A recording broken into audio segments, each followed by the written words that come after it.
Then, so I said this then, is a major feature of psychedelic experience, which is in common with mystical experience, is then, we'll call it first, the sense of polarity, and of the games, the suchness of things, that life is simply what it is, that it has no absolute value, but you put your values on it, like you put values on the chips in poker. But actually, let's suppose let me give two illustrations of suchness. Let's say we consider the word yes, and that we mean by something that it's affirmative.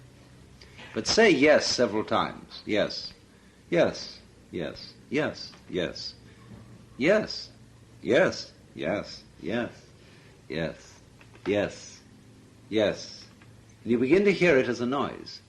See? Yes. Isn't that funny? We make that noise. Yes. Yes. And suddenly the meaning evaporates from it and you get just the noise. So in exactly that way, you begin to look at everything. Or take another illustration. When somebody doesn't know about something and shrugs his shoulders. See? And you do it once, and it has a meaning. But imagine you're watching someone going...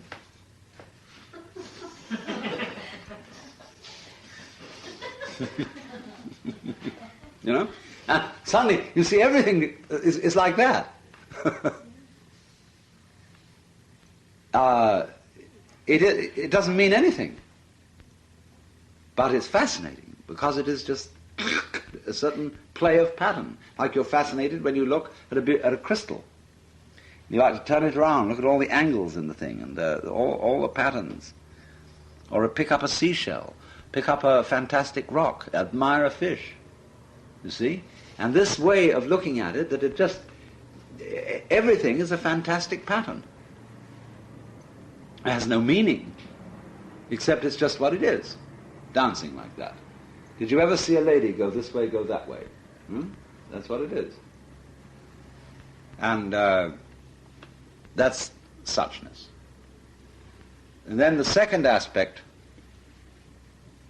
is that you can often come to a level of experience where you get in touch with the final basic energy that is operating in all these patterns, diagrams, and games.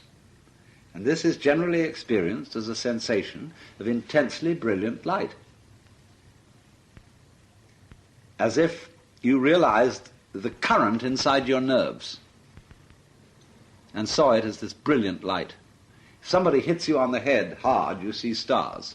See? Because then you suddenly experience the current inside the nerves. And with psychedelics, you very often come to an experience of absolutely vivid light. In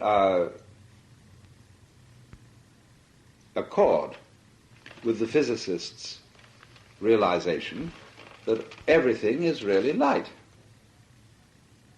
That this whole world is light throbbing in different vibrations, so that wherever we encounter something dark or something solid, it isn't actually against light, but it is a form of light that is going so fast in its wavelength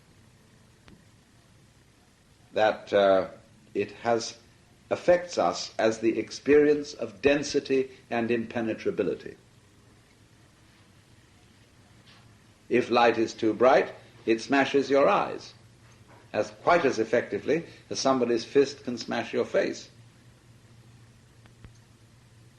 So everything that we call density and impenetrability is not is really, in effect, strength of light. Now, these are the two features then of two principal features of psychedelic experiences, which correspond with mystical experiences. Now, I want to talk particularly today about the aspect of danger in these things.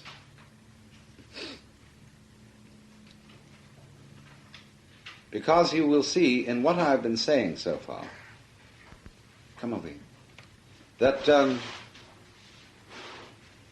there's a departure from common sense.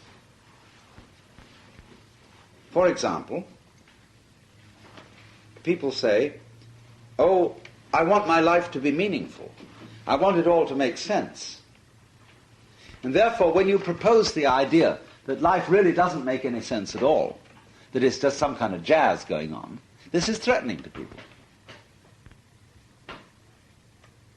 They say, is it after all a tale told by an idiot, full of sound and fury, signifying nothing?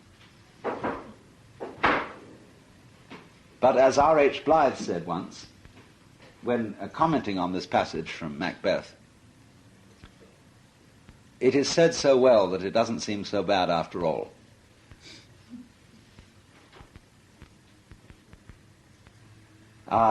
Maybe the whole thing is a tale told by an idiot, full of sound and fury. But it's the sound and the fury that are important. You see? But that's an idea which we're not used to. We are taught to think that if your life doesn't have some purpose, you're a washout. You're just an idiot. But maybe it's a very good thing to be an idiot. To be a complete fool.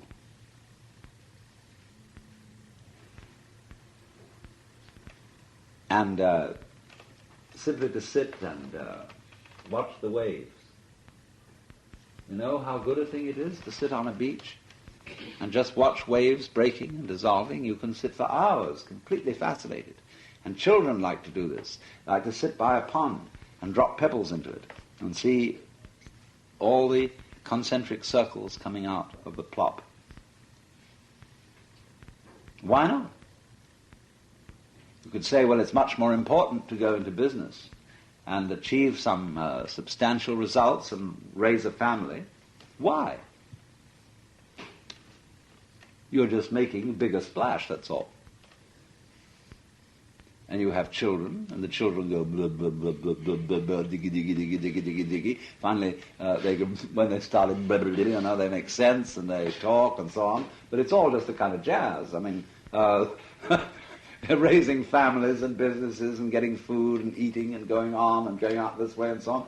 You know, it's like hair growing or trees coming out and everything all over the place. Now that's scary. If you've been brought up to think that it's supposed to mean something. When you see it doesn't, and that's just what's happening, a lot of people get frightened. They think they're going insane. And they wonder whether they can remember the rules. Well, now,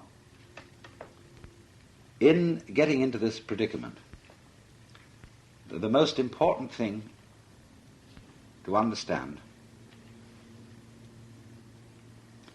is the immense sanity-giving power of letting go.